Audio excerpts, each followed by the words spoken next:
iPhone 8 Plus telefoniga qanday quvvatlagich tanlashni bilmayapsizmi? Sizning ham telefoningiz sekin quvvat olyaptimi? Balki siz quvvatlagich tanlashda xato qilgandirsiz.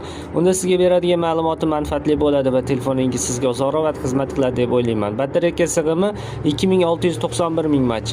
Litium ionli Lilon batareyalar tizimi mavjud. 15 vatt quvvatlagich talab qiladi. 15-20 vattdan kam bo'lgan quvvatlagich ulash tavsiya qilinmaydi.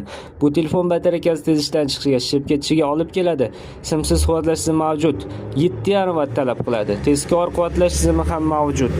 50% ga 30 daqiqada ko'taradi. Oddiy quvvatlash holatida 100% quvvat olish uchun 1 soat 25 daqiqa kerak bo'ladi.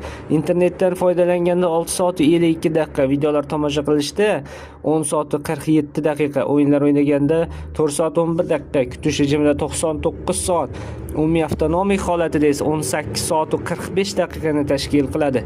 Agarda sizga ham shunaqa ma'lumotlar qiziq bo'lsa, videomiz izohiga yozib qoldiring. Videomiz manfaatli bo'lgan bo'lsa, bizlarni kuzatib boring. Hozircha xayr, salomat bo'ling.